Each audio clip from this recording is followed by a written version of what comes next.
Evolução em Minutos.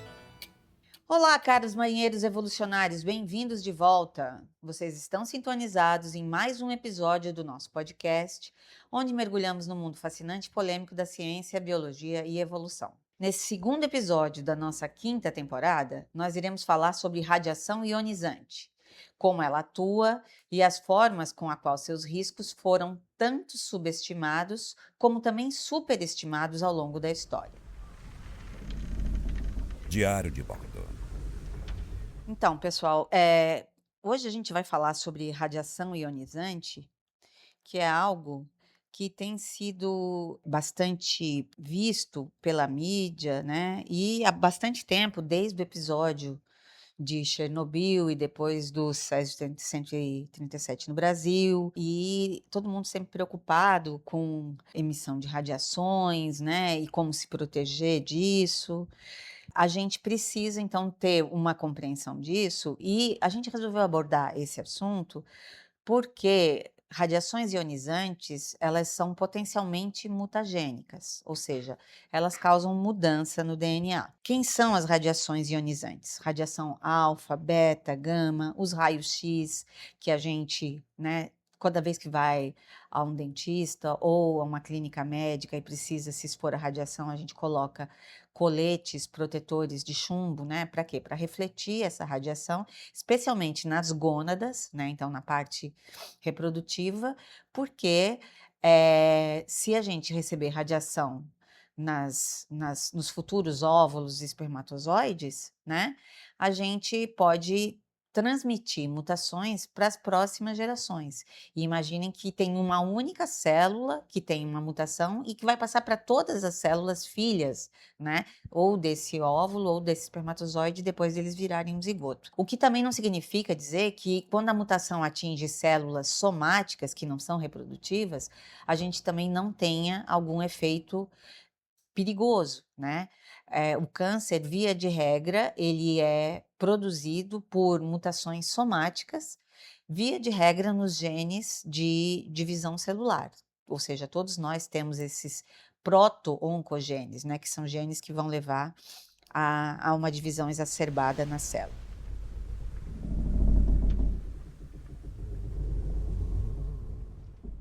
Por que que diante de toda a possibilidade de mudanças no DNA, por que que então a gente ainda tem a constância específica, né? Por que que a gente tem uma espécie se mantendo com as mesmas características, né? E passando isso de geração a geração? Alguém poderia imaginar, se cada vez que um DNA se replica ou que a gente entra em contato com algum tipo de radiação, a gente pode ter mudanças, então a gente poderia, cada geração, estar produzindo coisas distintas, né? Então, patos não dão origem a patos, humanos não dão origem aos humanos, orquídeas, né, não originam orquídeas. Como é que isso acontece? Porque o nosso DNA, ele normalmente tem mecanismos de reparo, né? Ou seja, as DNA polimerases, que são as enzimas que polimerizam, né, os nucleotídeos de DNA, né? Então, adenina, timina, citosina e guanina, junto com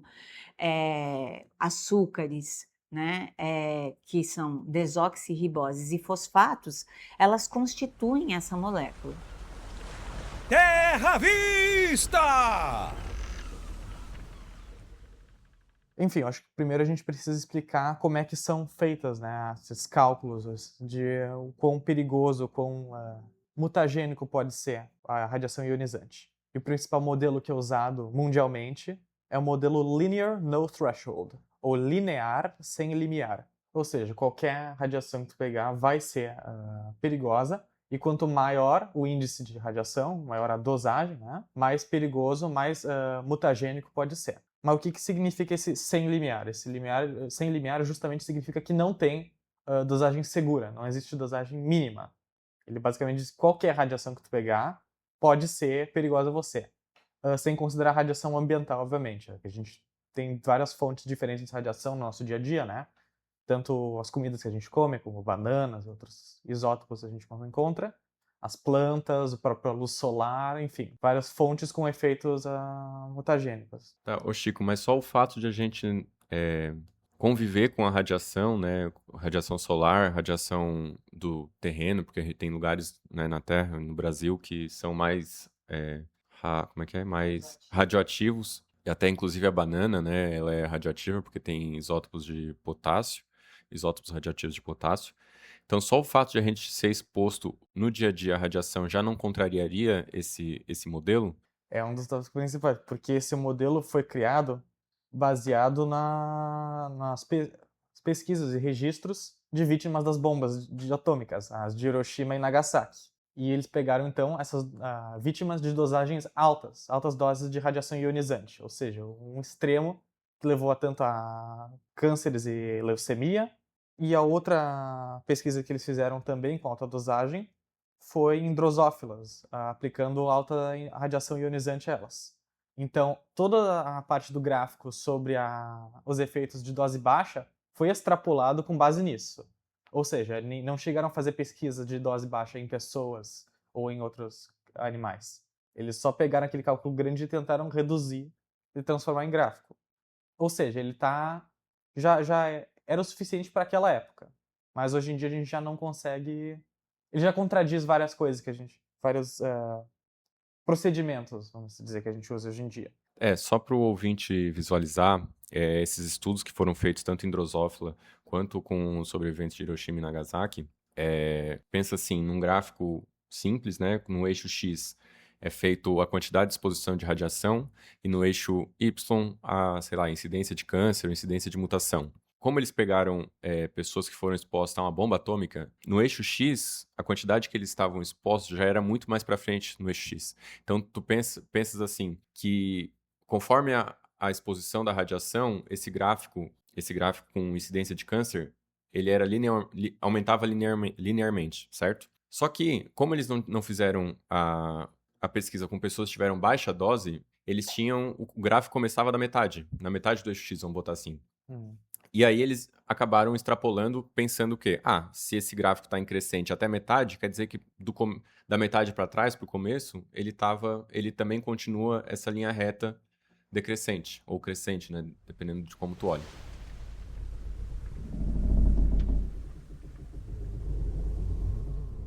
E, finalmente, em continuação, isso também, além de ser progressivo, né? Ou seja, mais perigoso, mais letal, quase, conforme vai aumentando o nível de radiação, eles também consideram a radiação sendo cumulativa.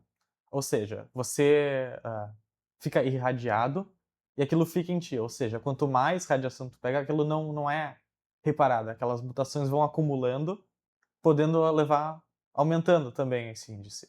A realidade como a Dani mencionou, todos os seres vivos, inclusive os seres humanos, têm mecanismos e formas de reparar isso. Como diz, né? A vida na Terra desenvolveu sobre os efeitos de radiação ionizante e outros efeitos que também conseguem mutar o DNA.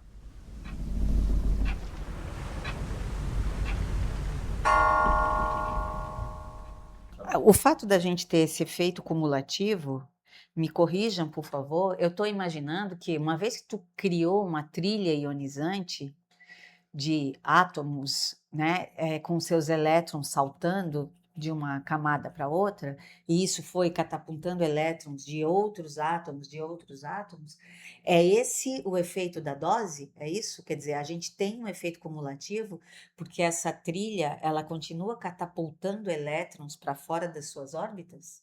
Não, eu acho que é só mais no quesito assim, quanto mais radiação tu é exposto, por esse modelo, né, mais mutação tu acumula, e quanto mais tu acumular pelo modelo, mais chance de desenvolver câncer. Eu acho que é mais ou menos isso. E o modelo fala que essa radiação é para a vida inteira, ou seja, tu fica ionizado e continua assim tua vida. Então, cada vez acumulando mais e mais. Ele não considera os mecanismos de reparo. Então, gente, assim, continua ionizado.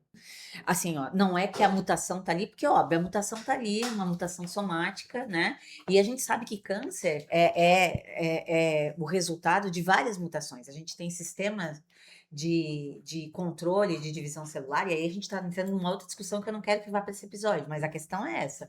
A gente tem um controle muito rígido de ciclo, e que ele não envolve só 1 ou 2 genes, entendeu? Eu tenho um controle positivo, vários controles negativos, então para que tu consiga desenvolver um câncer, várias várias proteínas, várias partes do ciclo celular devem estar alteradas para que tu perca o controle, que daí tu desenvolva uma leucemia, entendeu? Ou um carcinoma, ou qualquer coisa que valha, né? Então, isso para mim é uma coisa, mas para mim a questão do cumulativo é que era uma das minhas dúvidas, vocês estão entendendo?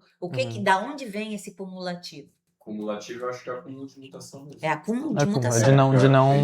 Como ele não considera o reparo, então ele considera toda a radiação gerou uma mutação. Uma mutação que, obviamente, né, dentro de uma probabilidade, tem uma pequena probabilidade de ser maléfica. Então, quanto mais tu é exposto, teoricamente, mais mutação tu acumula e aí tu vai aumentando a tua chance de ter câncer. E justamente se tu considerar que tem mecanismo de reparo, não necessariamente uma exposição pequena significa que tu vai ter uma mutação.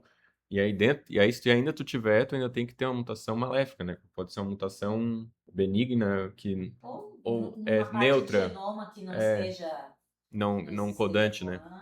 né? Ou numa célula que não esteja, né, expressando um determinado gene, né, que é uma célula diferenciada, né? A não ser que seja uma célula que está envolvida na gametogênese, né, que vai produzir gametas, e que a gente não esteja falando de uma parte codante do genoma, né? A gente tem muito DNA que pode ser alterado sem sintomas imediatos, né? É isso que eu acho que o nosso ouvinte precisa saber. Via de regra, do genoma humano, né, só 2,5% é codante. Então, o resto, a gente tem sequências ali que são DNA repetitivo, são sequências reguladoras que elas não estão ali, né? E que elas são tipo um parque de diversões para a radiação poder trabalhar, produzir variabilidade. É tipo um buffer zone, né? É uma zona de amortecimento mesmo, né? Então, pode alterar o DNA aqui que ainda está seguro.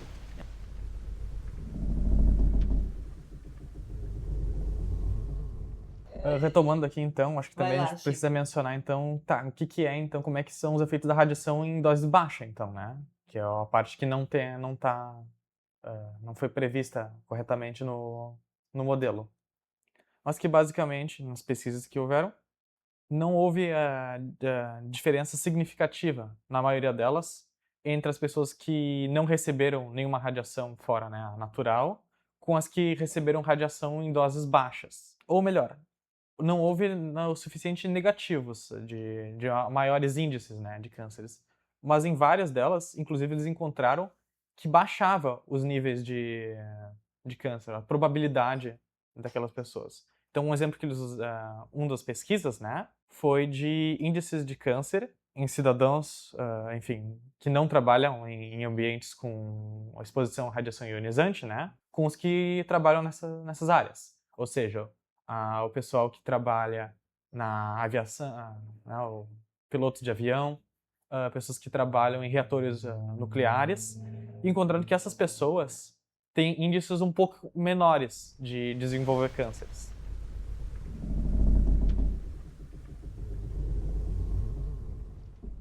Teve outras pesquisas também.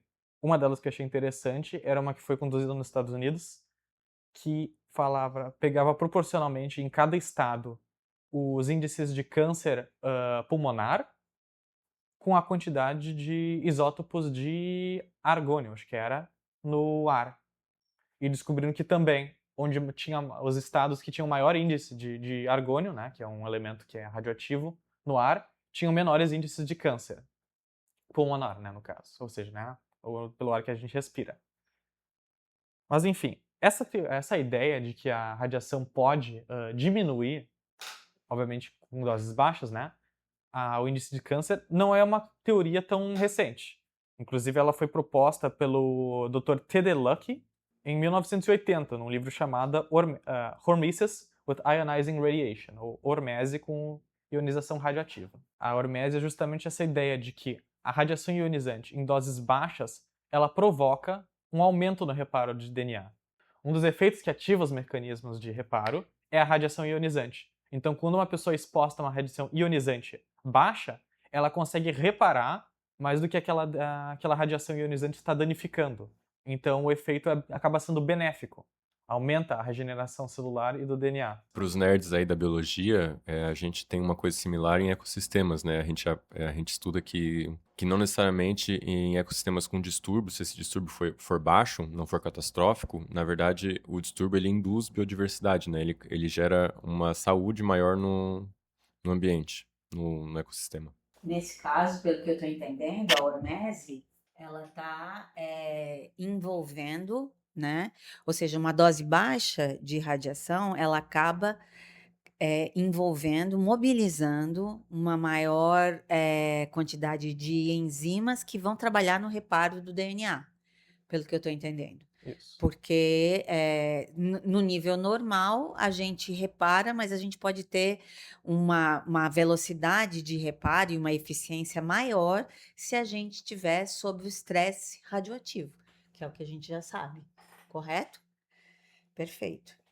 Dá para pensar mais ou menos assim, se uma célula se ela está recebendo radiação, mas ela está recebendo uma radiação num nível baixo, ela tem ainda condições de reparar.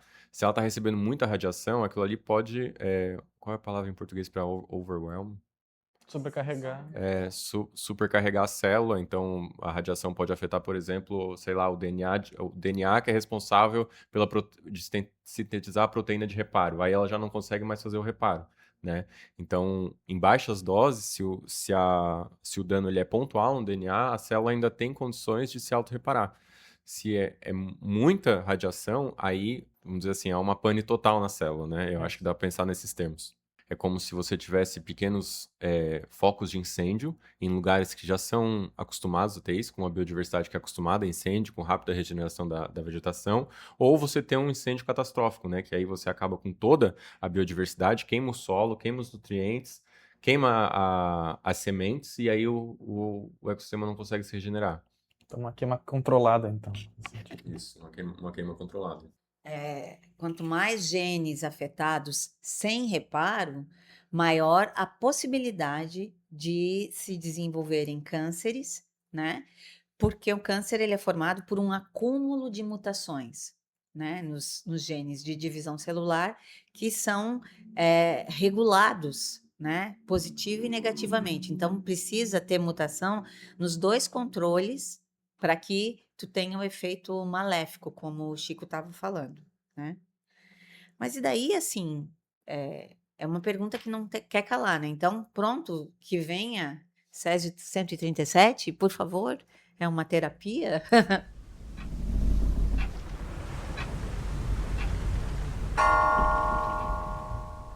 Não tem como negar que tanto em Hiroshima quanto Nagasaki, quanto em Goiânia, a gente teve pessoas que tiveram os efeitos, né, da radioatividade expressados em muitos pacientes com câncer e muitos realmente faleceram em decorrência disso, né? Mas é como a gente está falando, passou de um limite que extrapolou mesmo, né? Vários sistemas de segurança foram quebrados, né? Tô lembrando do caso de Goiânia, que, claro, as pessoas mais afetadas foram aquelas que tiveram um contato muito direto, né? A bebê ali, né? A menininha, ela comeu, né? Aí é claro que a gente tem que imaginar que isso pode ter levado a um dano muito maior, porque não tem, tu tá nocauteando uma série de genes ali, né? Então, não há sistema duplo de controle que resista, né? A outra pessoa que faleceu na série, eu tô lembrando aqui, era a mulher do dono do ferro velho, que recebeu a cápsula com o Césio. A Maria Gabriela. Maria Gabriela. E que o dono do ferro velho levou a cápsula para casa e ficava na cozinha, é isso, Ingrid? Tu lembra disso? Faz tempo que eu vi, eu já não estou mais lembrada de detalhes. Eles guardavam, né, dentro de um saco e eles chamavam de marmita. Né, eles chamavam aquilo de marmita. Até na série, quando passou, né, eles estavam falando marmita, assim. Daí eu tava assistindo junto com meu namorado, ele, meu Deus, eles vão comer isso? Como assim? Então, de certa forma, eles acabaram ingerindo, né, ali. em contato, tudo. E começou a todos ali naquele ambiente a passarem mal. Uma morte que eu fui pesquisar, né, depois de ter assistido a série, e uma morte que me assustou muito foi a do Israel, que era um dos funcionários do Devair. Ele estava trabalhando, né, para tirar, que tem a cápsula, né, grande, e ele estava em cima daquela cápsula, quebrando para tentar tirar mais algo dali. E daí, nisso, ele estava em cima, né, meio que sentado em cima. Com o tempo, com o contato, ele foi necrosando todas as partes íntimas dele, assim. Então, tipo, realmente ali ele teve o contato. Ele estava ali próximo. Então, tipo, isso foi um dos motivos por ele ter falecido, né? Como também a menininha que ingeriu uma dose muito alta. Na época, eu não tinha noção da dimensão do acidente, e é interessante a gente ver agora, né, sob um prisma da sociedade um pouco mais acalmada, né, da gente ver o quão realmente perigoso foi e o quanto eu me toquei que eu não sabia a respeito disso. Porque, claro, a gente já ouviu falar de elemento radioativo, a gente já sabe mais ou menos como funciona a radiação ionizante, mas entender a implicação disso, o quanto isso pode se espalhar pela natureza, pelos córregos, né? E até que ponto isso continuava sendo positivo, ou a que ponto a gente já teria níveis um pouco mais baixos de radioatividade que a gente já pudesse estar lidando com hormese, né? Mas aí eu queria entrar nessa questão de radiofobia. Daí, a gente não tem razão, então, para a gente ter medo? Ai, que show de viagem. Mas agora que já falamos da radiação normalmente lembrada pelos perigos associados a ela, a gente tem que desmistificar o mesmo medo que muitos têm acerca do outro tipo de radiação, que é a radiação não ionizante. Essa radiação, como o nome já diz, ela não tem o mesmo efeito da que o Chico citou, porque ela não tem energia para reestruturar ligações químicas. Então, o que essa radiação não ionizante ela faz?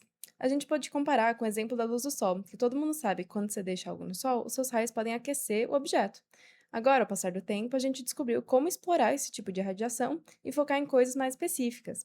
Agora, podemos relacionar isso com como funciona o micro-ondas, que ele tem uma onda chamada, micro-ondas, que ela agita, ou seja, aquece, em termos químicos, em termos físicos, especificamente moléculas de água da sua comida. Então, ela não vai reestruturar a sua comida, ela vai apenas agitar a molécula, que é a molécula de água, nesse caso, que vai começar a agitar as moléculas em seu entorno, ou seja, aquece a sua comida inteira.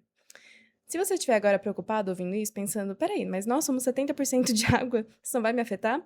Então, já há muito tempo a gente tem esse mito rolando por aí, que quando você fica parado em frente do micro-ondas, isso pode te dar câncer. Mas temos que entender que o material do que é feito, a parte interna e externa do micro-ondas, ela tá lá especificamente para agir que nem uma gaiola de Faraday, sabe? Que ela é feita para não deixar escapar a radiação. E até se escapasse, que raramente pode acontecer, mas normalmente em aparelhos danificados ou muito velhos, como aprendemos, ela não vai ionizar nossas células. Mesma coisa vale para a radiação fraca emitida pelo solar.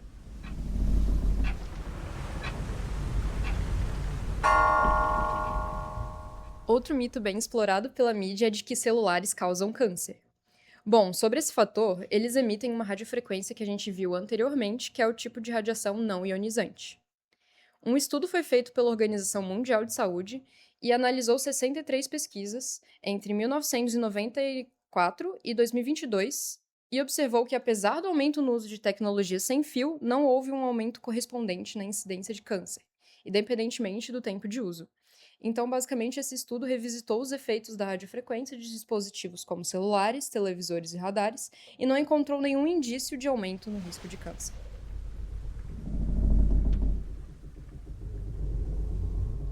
Tem um mito circulando à internet e nas redes sociais sobre as linhas de alta tensão causando câncer. As linhas de alta tensão são aquelas acima de 36 mil volts que produzem radiação não ionizante através dos campos eletromagnéticos de baixa frequência. A Organização Mundial da Saúde, por meio da International Agency for Research on Cancer, classifica os campos magnéticos de baixa frequência como possivelmente carcinogênicos. Essa decisão foi baseada na associação estatística observada principalmente com leucemia infantil, mas sem comprovação de causa. A associação entre leucemia infantil e altos níveis de campos magnéticos pode ser afetado por um viés. Em particular, o viés de seleção pode explicar parte da associação. Estudos de caso e de controle que se baseiam em medições domiciliares são especialmente vulneráveis a esse viés, devido às baixas taxas de resposta em muitos estudos. Se a relação observada fosse causal, o risco associado à exposição também deveria ser maior do que o relatado. Tá, como é que é a história aí com leucemia, causa ou não causa? Isso não... É que acharam uma associação estatística entre esses campos magnéticos e casos de leucemia infantil, mas não existe nenhuma correlação biológica ou causa biológica, pelo menos atualmente, né, que explique isso. Então, pode ser devido a uma amostragem nesses estudos, um viés de amostragem. É por isso que a Organização Mundial da Saúde classifica isso como possivelmente carcinogênico, né, mas... por causa dessa relação estatística. Não tem nada provando a favor nem contra. Então, O que eu entendi... O método científico, ninguém deixou uma criança exposta ao negócio para ver se ia dar ou não. Não, o que eu entendi é que, assim, os números apontam para, né? Então, Mas o tem número de uma precaução. amostra- Só que, como biologicamente a gente explicaria esses números? Eu acho que essa que é a questão. Então, assim, a gente tem crianças numa amostragem, num determinado ambiente que é próximo a esses campos de alta tensão, né? Mas o quão representativo, daí nós damos para a questão da estatística mesmo, né? Talvez não seja, o número não seja representativo, porque a gente está indo atrás de um viés de confirmação.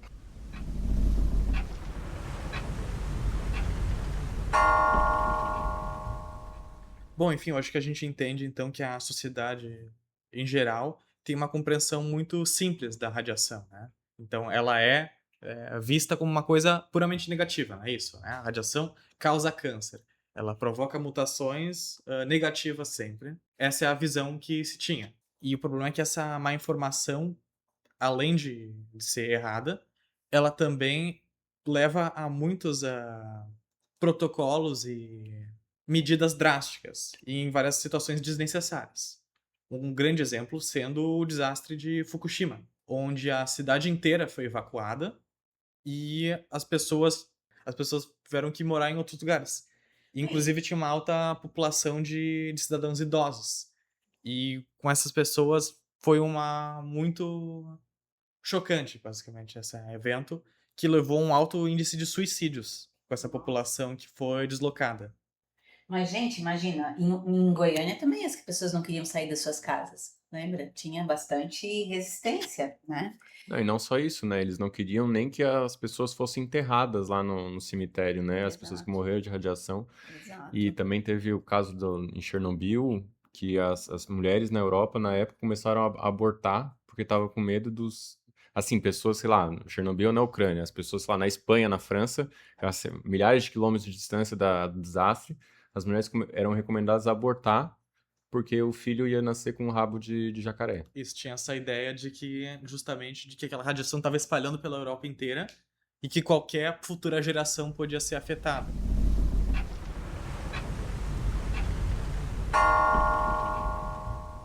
Eu acho que uma coisa que a gente ainda tem, uma consequência ainda atual desse medo da radiação é a energia nuclear, né? Porque, assim, a gente cada vez mais tem mais tecnologia para nos proteger e para evitar desastres nucleares, e a gente não tem uma muito proliferação de energia nuclear, sendo que é uma energia super limpa, agora cada vez mais segura, já era segura, e, por exemplo, na Europa eles estão desativando os reatores, né? A gente está tentando resolver a crise climática, tentando migrar do petróleo, e a gente está abandonando uma das energias mais limpas e mais fortes, né? Mais De base? Produtivas. mais produtivas, por causa de medo de radiação.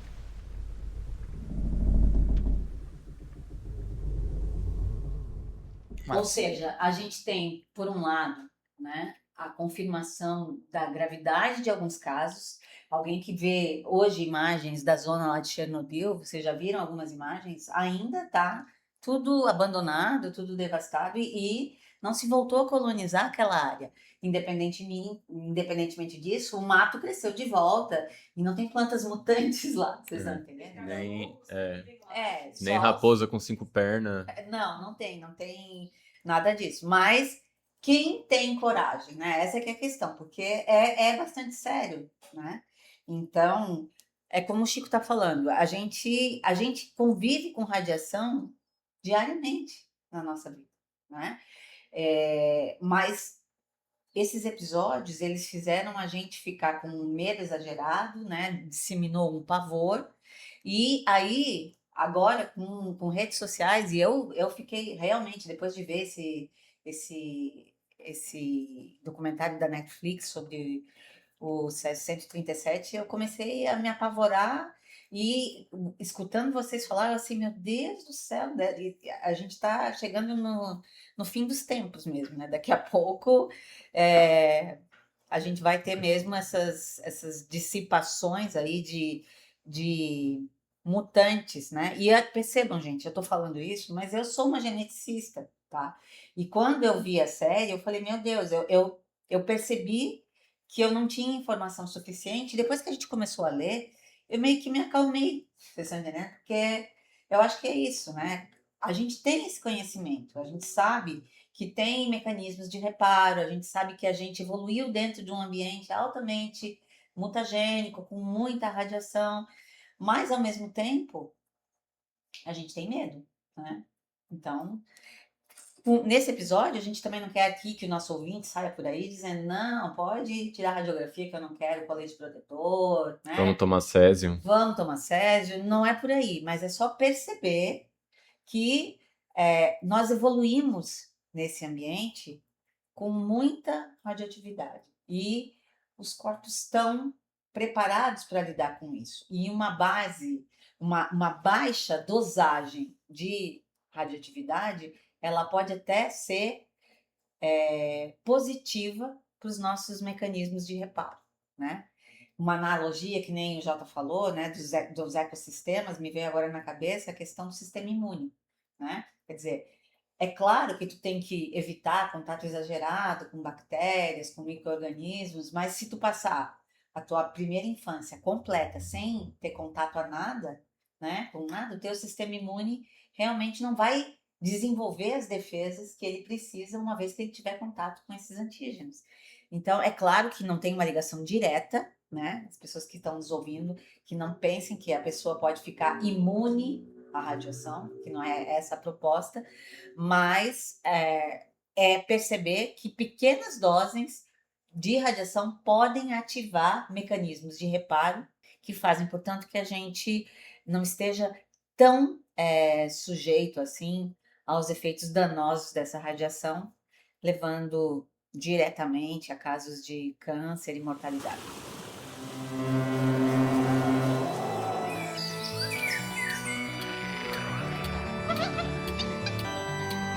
Evolução em minutos.